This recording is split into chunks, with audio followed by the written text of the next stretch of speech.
Hello मेरे प्यारे बच्चों, कैसे हैं आप लोग। आशा है आप सभी लोग अच्छे होंगे, स्वस्थ होंगे, अच्छे से पढ़ाई कर रहे होंगे। तो चलिए आपके लिए मैं आज लेकर के आया हूँ बहुत ही बढ़िया चैप्टर का नाम है हीट। ठीक है, ये जो है आपका क्लास 7th के लिए हो जाता है, चाहे बच्चा ICSE बोर्ड का हो, चाहे बच्चा CBSE बोर्ड का हो। ठीक है, सभी के लिए ये चैप्टर बहुत ही आसानी तरीके से मैं पढ़ाऊँगा, बहुत ही ईजी लैंग्वेज में मैं आपको बताऊँगा और आपको पूरा समझ में आ जाएगा। तो चलिए, अगर आप हमारे चैनल पर नए हैं तो प्लीज़ चैनल को सब्सक्राइब कर लीजिए, लाइक कर दीजिए हमारे वीडियो को और शेयर कर दो अपने दोस्तों में कि उनको भी ये चैप्टर मिल जाए और वो भी क्या कर लें, समझ लें इस चैप्टर को, जिस चैप्टर का नाम क्या है, हीट है। ठीक है, चैप्टर का नाम क्या है, हीट है। हम लोग इसी को पढ़ेंगे।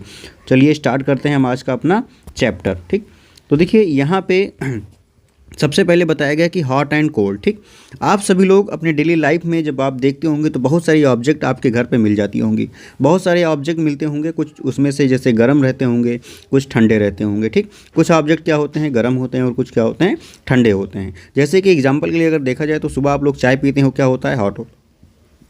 लेकिन जब आप गर्मियों के मौसम में आइसक्रीम वगैरह खाते हैं या फिर बर्फ़ आप देखते हैं तो क्या होता है, वो कोल्ड होता है। ठीक है, कुछ object hotter than other object and some are colder than other. ठीक, कुछ ऑब्जेक्ट जैसे कि आपने अगर चाय को लिया तो चाय जो है गर्म है। ठीक है, चाय जो है गर्म है। ठीक, अब उससे ज़्यादा गर्म अगर आप चावल बना है, अभी तैयार ही हुआ है, चाय से भी ज़्यादा गर्म आपका चावल हो जाता है। तो कुछ ऑब्जेक्ट दूसरे ऑब्जेक्ट से गर्म होते हैं ज़्यादा और कुछ ऑब्जेक्ट दूसरे ऑब्जेक्ट से ज़्यादा ठंडे होते हैं। ठीक, जैसे कोल्ड ड्रिंक की बोतल आप लोग देखते हैं तो क्या होती है, ठंडी होती है, और आप बर्फ़ को उठाएंगे तो बर्फ़ और ज़्यादा ठंडा हो जाता है। ठीक, आप लोग डिसाइड करते हैं कि कोई ऑब्जेक्ट गर्म है या फिर ठंडा है जब आप उसको क्या करते हैं, जब आप उसको अपनी हाथ से टच कर देते हैं या फिर आपके कहीं पे भी स्किन से अगर कोई ऑब्जेक्ट टच होता है तो आपको पता चल जाता है कि वो गर्म है या फिर ठंडा है। ठीक, बट हम लोग जो है टच करते हैं लेकिन ये नहीं डिसाइड कर पाते हैं कि ये कितना जो है ठंडा है, कितने टेम्परेचर ठंडा है या कितना टेम्परेचर गर्म है। ठीक है, ये हम नहीं डिसाइड कर पाते हैं अपने सेंस से। ठीक, तो जो हॉटनेस और कोल्डनेस होती है किसी भी ऑब्जेक्ट की, वो मेजर किस में की जाती है, टेम्परेचर में। कोई ऑब्जेक्ट कितना ठंडा कितना गर्म है वो किस में हम लोग मेजर करेंगे, टेम्परेचर में मेजर करेंगे। अब टेम्परेचर होता क्या है ये भी आपको जानना चाहिए।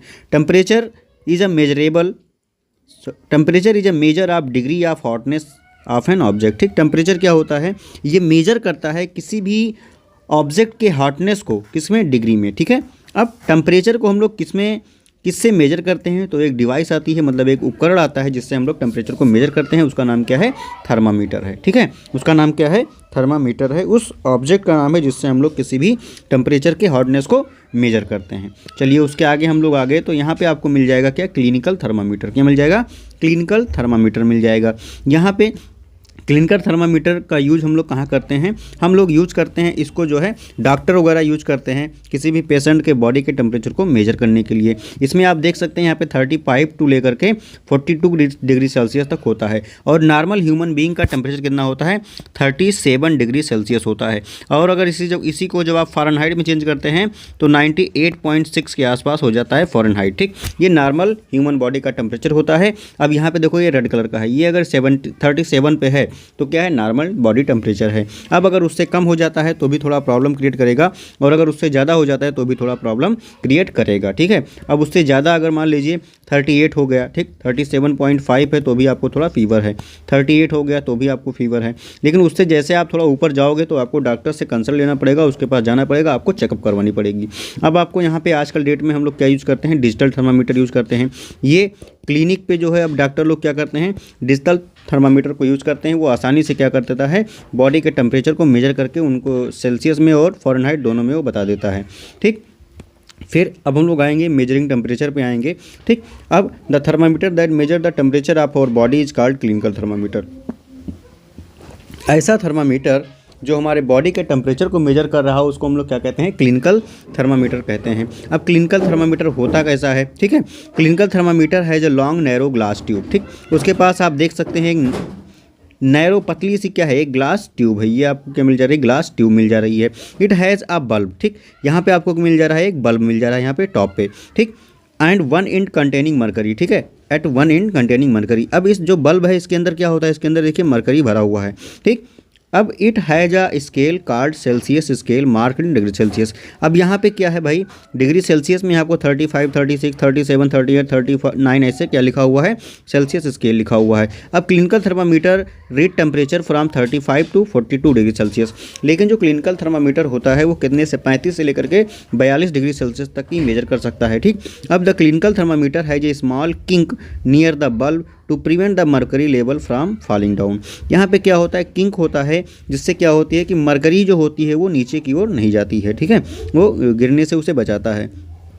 अब normal temperature of the human body क्या है, 37 डिग्री सेल्सियस। तो आपको समझना क्या था, आपको समझना था कि ये क्लिनिकल थर्मामीटर क्या होता है, उसमें एक बल्ब होती है जिसमें मरकरी फिल होता है, उसी के पास किंक होता है जो मरकरी को नीचे नहीं गिरने देता है, और बीच में क्या होता है, डिग्री सेल्सियस स्केल होता है जिसमें नंबर ऑफ सेल्सियस लिखा होता है, कितने सेल्सियस है, 35 से लेकर के 42 डिग्री सेल्सियस। और बीच में क्या होता है, बोर होता है। ठीक है, जिसमें जब आप किसी भी हॉट ऑब्जेक्ट से इसके सरफेस को टच कराएंगे तो जो मरकरी होगा उसका लेवल ऊपर की ओर चला जाएगा। जब ये ऊपर चला गया तो मरकरी क्या करता है, ये किंक क्या करता है, उसको फिर नीचे नहीं आने देता है। ठीक है, जिससे कि मान लीजिए कि किसी ने मेजर किया, तो मेजर करने के बाद जब उसको देखा जाए, ऑब्जर्व किया जाए, तो ये जो मरकरी ऊपर गया था वो मरकरी नीचे ना आ पाए, ये किंक का काम होता है।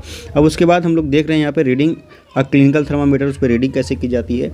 ठीक, सबसे पहले क्या करना है कि wash the thermometer with an antiseptic solution, क्योंकि इस थर्मामीटर के कई लोगों के माउथ में डाल दिया था, कई लोगों के बॉडी टेम्परेचर को मापने के लिए उसके हाथ के नीचे जो है क्या कर देते हैं, आर्मपिट में उसको दबा दिया जाता है। तो उसको क्या करना है, सबसे पहले एंटीसेप्टिक सोल्यूशन से उसको धुलना है। ठीक है, hold it formally and give it a few jerk of to bring the level of mercury below 35 degree Celsius. Jerk का मतलब यहाँ पे आप थोड़ा उसको झटकना है जिससे कि मरकरी का लेवल 35 से नीचे आ जाए। ठीक है, फिर then place the bulb of the thermometer under your tongue. यहाँ पे देखिए टंग के नीचे इसको लगाया गया है। After 1 minute take out the thermometer and note the reading. 1 minute के बाद, कितने मिनट के बाद, 1 मिनट के बाद, लगभग 60 सेकंड के बाद आपको क्या करना है, इस थर्मामीटर को बाहर निकालना है उसके माउथ से, किसी भी पेशेंट के माउथ से, फिर उसको रीडिंग को आपको देखना है। This will be your body temperature, और ये क्या होगा, आपकी बॉडी का टेम्परेचर होगा जो उसमें दिखाया जाएगा। ठीक, अब यहाँ पे उसके बाद लेबोरेटरी थर्मामीटर एक होता है क्लिनिकल थर्मामीटर। क्लिनिकल थर्मामीटर आप लोग जान चुके हैं, अब आपको समझना है क्या लेबोरेटरी थर्मामीटर क्या होता है। A laboratory thermometer has a long narrow glass tube. यहाँ पे आप देख सकते हैं, यहाँ से लेकर के यहाँ तक क्या है, लॉन्ग है, नैरो पतली सी ग्लास की ट्यूब है। ठीक है, it has a bulb at one end. यहाँ पे भी क्या होता है, एक बल्ब होता है एक एंड पे। ठीक है, ठीक, फिर कंटेनिंग मरकरी, उसमें भी क्या होता है बेटा, मरकरी ही भरा होता है। ठीक, अब it has a scale mark degree Celsius. यहाँ पे भी आपको स्केल दिख जाएगा जिस पे डिग्री सेल्सियस बना होता है। The range of laboratory thermometer is generally from -10 to 110। अब इसका रेंज कितना होता है, -10 डिग्री सेल्सियस से लेकर के कितना है, 110 डिग्री सेल्सियस, कितना, 110 डिग्री सेल्सियस। लेकिन जो आपका क्लिनिकल थर्मामीटर था उसका कितना था, 35 से लेकर के 42 था, और इसका -10 से लेकर के 110 डिग्री सेल्सियस होता है। और जो लेबोरेटरी थर्मामीटर होता है उसका हम लोग यूज़ क्या करते हैं, वेदर फॉरकास्टिंग करने के लिए इसको साइंटिस्ट वगैरह यूज़ करते हैं कि इन्वायरमेंट में कितना टेम्परेचर है, या फिर कहीं पर्टिकुलर एरिया का कितना टेम्परेचर है, उसको मेजर करने के लिए हम लोग लेबोरेटरी थर्मामीटर को यूज़ करते हैं। ज़्यादातर ये लैब में यूज़ किया जाता है। फिर measuring temperature with laboratory thermometer, यहाँ पे बताया गया कि कैसे आप जो है क्या करेंगे, मेजर करेंगे टेम्परेचर को लेबोरेटरी थर्मामीटर में। ठीक, take some tap water in a beaker. ठीक, आपको क्या करना है, कुछ पानी ले लेना है बीकर में। ठीक, यहाँ पे देखिए बीकर में क्या किया गया है, पानी को लिया गया है। ठीक, फिर dip the thermometer in the water so that the bulb of thermometer does not touch the bottom over side of the beaker. अब आपको ऐसे इसको डिप करना है कि ये इसके बॉटम को यहाँ पे न टच करे और ना ही किसी साइड को ये टच करे। ठीक, होल्ड द थर्मामीटर वर्टिकली, आपको वर्टिकल पोर्शन में इस तरीके से थर्मामीटर को आपको ले करके रखना है। यहाँ पे पानी भरा हुआ है। द मरकरी लेवल राइज, जैसे ही आप पानी में इसको डिप करेंगे, आप होल्ड करके रखेंगे, तो ये क्या होगा, मरकरी जो यहाँ पे था उसका लेवल धीरे धीरे बढ़ेगा। Wait till the level of mercury become steady, आपको जब तक वेट करना है जब तक कि मरकरी का लेवल बढ़ते हुए रुक ना जाए। ठीक, note the level of mercury, फिर आपको ऑब्जर्व करना है, नोट करना है। This will be the temperature of the water, वही क्या हो जाएगा, टेम्परेचर हो जाएगा वाटर का, क्योंकि इसका रेंज कितना है, -10 से लेकर के 110 डिग्री सेल्सियस है। और जहाँ पे जाकर के मरकरी का लेवल रुकेगा, मान लीजिए कि मरकरी का लेवल रुका जो है -10 है, तो मान लीजिए अगर वो -2 या 0 या फिर उसके बाद वाटर है, तो वाटर की बात करेंगे तो वो भाई 0 डिग्री सेल्सियस तो होगा नहीं, चूँकि 0 डिग्री सेल्सियस होगा तो वो बर्फ़ में बन जाएगा। तो हो सकता है कि 20 या फिर 25 डिग्री सेल्सियस पे आपको मिल जाए। फिर उसके बाद आप देखेंगे यहाँ पे ट्रांसफ़र ऑफ हीट, ठीक, हीट कैसे ट्रांसफ़र होती है, ठीक। अब एक जगह से या एक से दूसरी ओर हीट कैसे ट्रांसफ़र होती है। Heat flow from body at higher temperature to a body at lower temperature. Heat भैया कहाँ से फ्लो होगी, मान लीजिए कोई ऑब्जेक्ट है आपके पास तो ये ज़्यादा हॉट है, ठीक है, और एक ऑब्जेक्ट है जो आपके पास जो ठंडा है, क्या है, कूल है, ठीक। तो हीट जो है हमेशा हायर टेम्परेचर से लोअर टेम्परेचर की ओर मूव करेगी, ठीक है। Heat is transfer in 3 way, they are conduction, convection और रेडिएशन, ठीक है। ये 3 तरीके से हीट क्या होती है, ट्रांसफ़र होती है। देखिए, flow of heat due to conduction या फिर कन्वेक्शन या फिर रेडिएशन की वजह से क्या होता है, हीट का ट्रांसफ़र होता है। जैसे कि आप देखते हैं कि आपने किसी आयरन रॉड लिया और एक एंड को आप गर्म कर दें तो धीरे धीरे दूसरा एंड भी क्या होना लगता है, गर्म हो जाता है। फिर उसके बाद आप देखेंगे कंडक्शन मेथड क्या होती है। Conduction is the process by which heat is transfer in solid from the hotter into the colder and.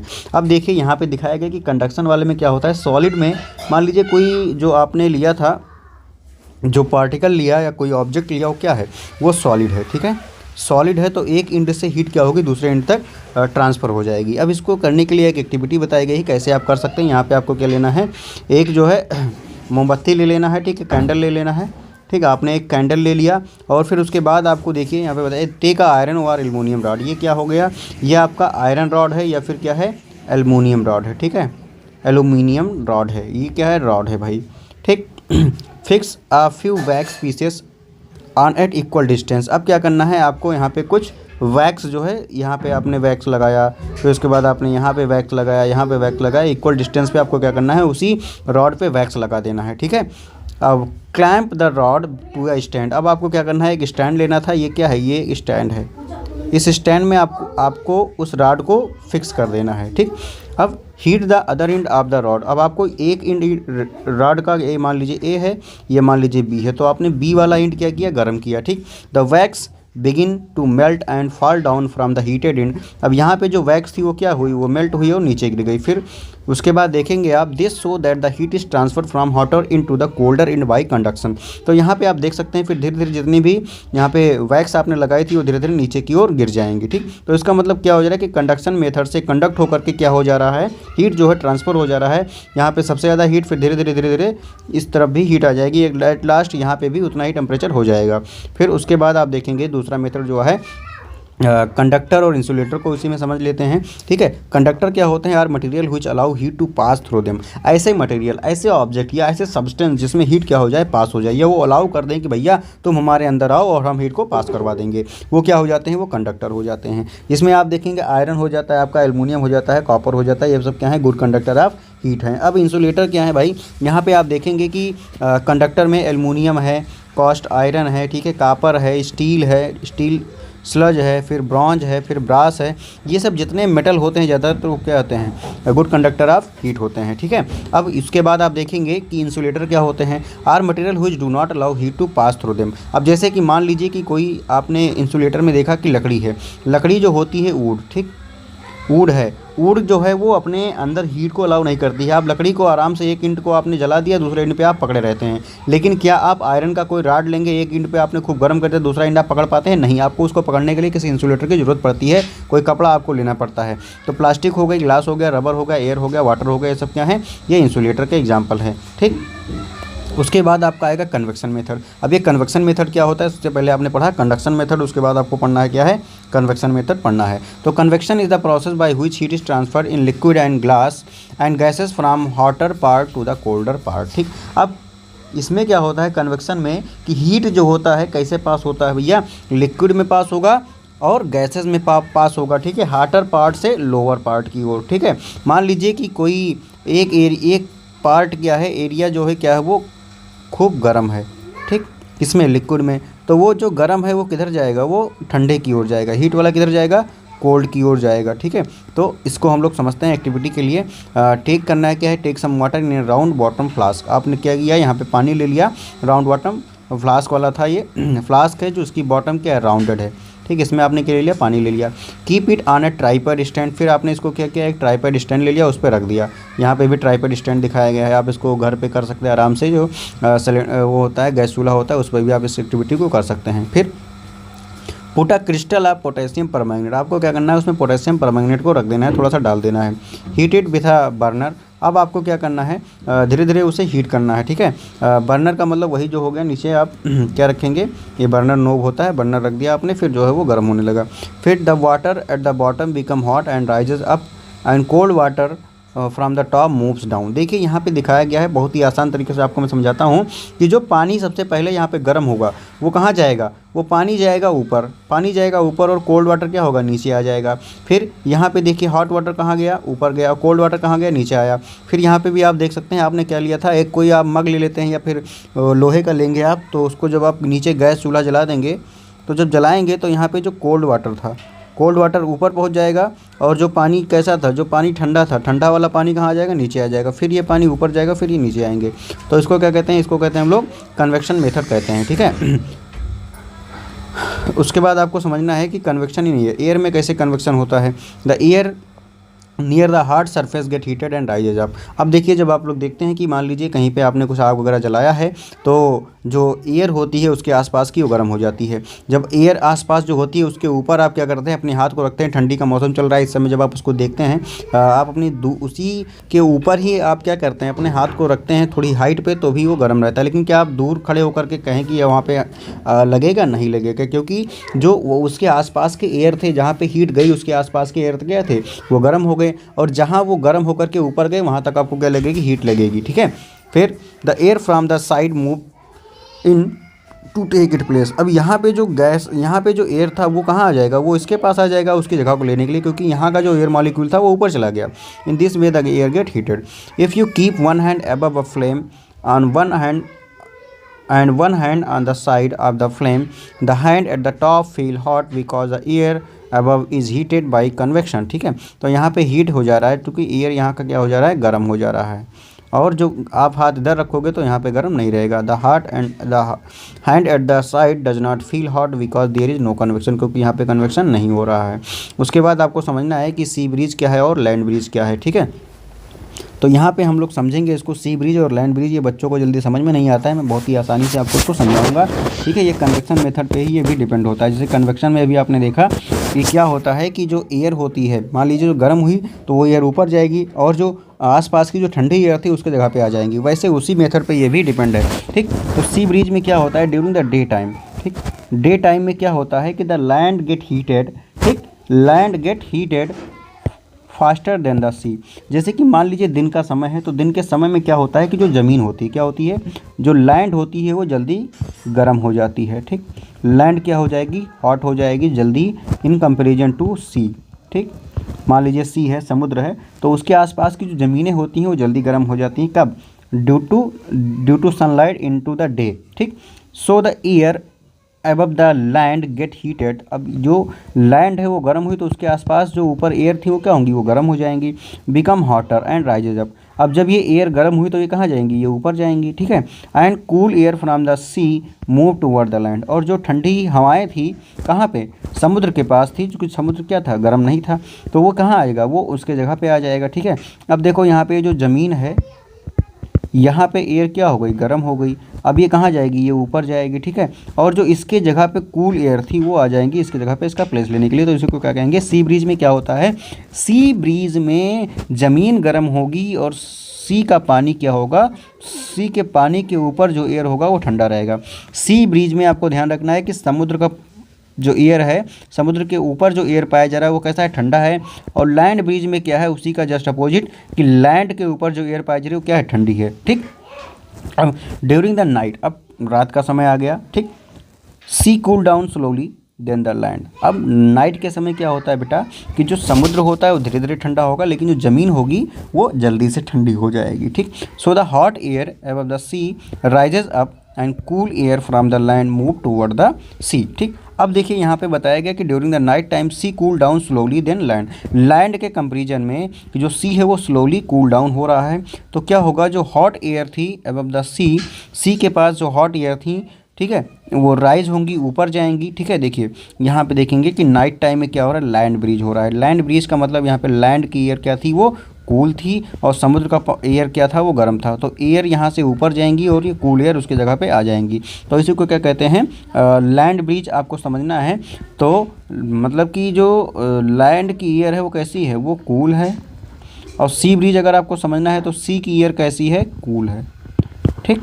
और जो सी ब्रिज होगा वो कब होगा, डे टाइम में होगा। और जो लैंड ब्रिज होगा वो कब होगा, नाइट टाइम में होगा, ठीक। ये ध्यान रखना, बहुत ही आसान है। सी में क्या होगा, सी ब्रिज में क्या होगा, सी का एयर ठंडा रहेगा। लैंड ब्रिज में क्या होगा, लैंड का एयर ठंडा रहेगा। सी ब्रिज कब होगा, दिन में होगा। लैंड ब्रिज कब होगा, रात में होगा। फिर उसके बाद यहाँ पे फिर से दिखाया गया है कि ये देखिए cool air in day time, ठीक है। कूल एयर जो कि आपको क्या समझना था, सी ब्रिज समझना था। तो सी का ईयर क्या है, ठंडा है। और यहाँ पे नाइट टाइम में आपको क्या समझना था, लैंड ब्रिज समझना था। तो लैंड का ईयर क्या है, ठंडा है, ठीक है। उसके आगे आप बढ़ेंगे, यहाँ पे आपको देखना है रेडिएशन। तीसरा मेथड जो है हीट का ट्रांसफ़र का, रेडिएशन होता है, ठीक है। अब रेडिएशन इज़ द प्रोसेस, उसमें क्या होता है कि heat is transfer from one place to another without the help of any medium. यहाँ पे जो हीट है बेटा बिना किसी मीडियम के क्या हो रही है, ट्रांसफ़र हो रही है। अभी आपने जो है कंडक्शन में देखा था, वहाँ पे कोई मीडियम था, मेटल था। और फिर आपने कन्वेक्शन में देखा, वहाँ पे भी कोई मीडियम था, एयर था, वहाँ पे वाटर था। फिर लेकिन रेडिएशन में बिना किसी मीडियम के क्या होता है, हीट ट्रांसफ़र होती है। एग्जांपल के लिए, the heat from the sun reach the earth by radiation. जो सनलाइट आती है अर्थ पे, देखिए यहाँ पे सनलाइट जो है अर्थ पे आ रही है, वो किस मेथड से आ रही है, रेडिएशन के मेथड से आ रही है। When we sit near a fire we feel warm due to the heat radiated by the fire, ठीक। जब आप किसी आग के आसपास पहुंचते हैं, बैठते हैं, तो वहाँ पे क्या होता है, वहाँ पे आप फील करते हैं गर्म, क्योंकि वहाँ पे रेडिएशन हुआ और जो है आसपास चीज़ें जो थी वो गर्म आपको महसूस होने लगी, ठीक है। अब यहाँ पे आप कई सारी चीज़ें देख सकते हैं, ठीक है। आप यहाँ पे देखेंगे तो यहाँ पे इवोपोरेशन हो रहा है, जो आसपास चीज़ें थीं इवोपरेट होकर के ऊपर जा रही हैं। तो रेडिएशन में आप देख सकते हैं, रेडिएशन यहाँ पे हो रहा है। और जो आप एक तरीके का जो पहले वाला मेथड देखेंगे इससे पहले, ठीक है, गर्मी हाथ ऊपर रखेंगे तो वहाँ पे कन्वेक्शन जो हो रहा था, आप इसके आसपास रखोगे गर्म रहेगा, ठीक है। यहाँ पे कंडक्शन वाला जो मेथड हो रहा था, ठीक है, लॉस्ट बाय एयर करंट, ठीक है। फिर यहाँ पे heat conduct from warmer to cooler bodies, ठीक। फिर यहाँ पे आप देख सकते हैं कंडक्शन आपको यहाँ पे हो रहा है। अब कंडक्शन में क्या होगा, ये आदमी गर्म था तो ये जहाँ पे बैठेगा, इसकी बॉडी गर्म थी तो ये जहाँ पे बैठेगा वो ऑब्जेक्ट क्या हो जाएगा, गर्म हो जाएगा। आप जब कभी कुर्सी वगैरह पे बैठते हैं तो देखते हैं कि जिस कुर्सी पे आप बैठे थे वो सीट थोड़ी गर्म हो जाती है। All hot bodies radiate heat, जितनी भी हॉट बॉडीज होती हैं वो हीट को रेडिएट करती हैं। अब आपको देखना है, इसमें बहुत ही इंपॉर्टेंट चीज़ ये आ गया, इसमें आपको समझना है कि dark colour surface absorb more heat than light colour surface. कोई भी सरफेस क्या है भैया, डार्क कलर का है तो ज़्यादा हीट को एब्जॉर्ब करेगा in comparison to light colour, ठीक है। टेक 2 थिन कैन, आप सेम साइज आपको 2 टिन कैन लेना है, कोई टिन का कैन ले लीजिए। Paint the colour outer surface of one black and other white. एक आपने क्या किया, ब्लैक कलर से पेंट कर दिया और दूसरा आपने क्या किया, सफ़ेद कलर से कर दिया, ठीक। फिर pour equal amount of water in each and leave them in sunlight for about 1 hour. अब आपको क्या करना है, दोनों को भैया इक्वल अमाउंट में दोनों में पानी भर दो, फिर सनलाइट में इसे छोड़ दो 1 घंटे के लिए।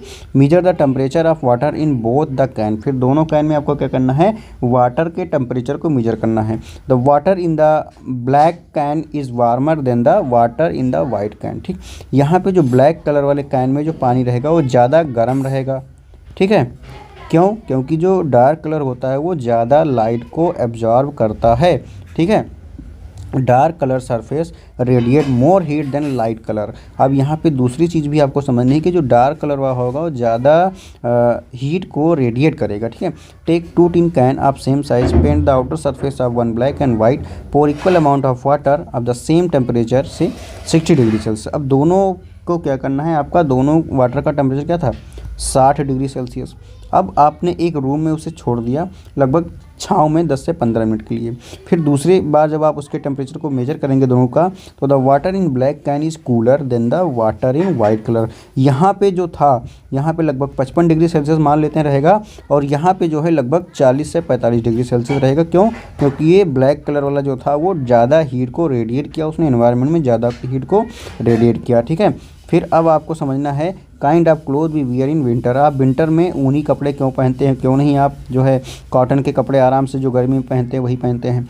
Dark colour surface absorb more heat than light colour surface, ठीक, dark colour surface radiate more heat than light colour surface, ये आप अभी उससे पहले जान चुके हैं। जो डार्क कलर होगा वो ज़्यादा हीट को क्या करेगा, रेडिएट करेगा, और साथ ही साथ अगर जो डार्क कलर है वो ज़्यादा हीट को क्या करेगा, एब्जॉर्ब करेगा, ठीक है।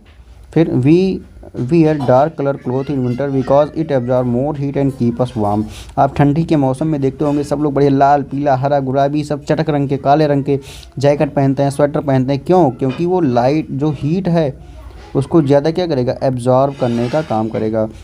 We wear light cloth in summer because it reflect most of the heat and keep us cool, ठंड गर्मी के मौसम में आप देखते हैं ज़्यादातर लोग सफ़ेद या हल्के कलर वाले कपड़े को पहनते हैं, ठीक है, क्यों, क्योंकि वो गर्मियों में क्या करता है, ये हीट को रिफ्लेक्ट करने का काम कर देता है।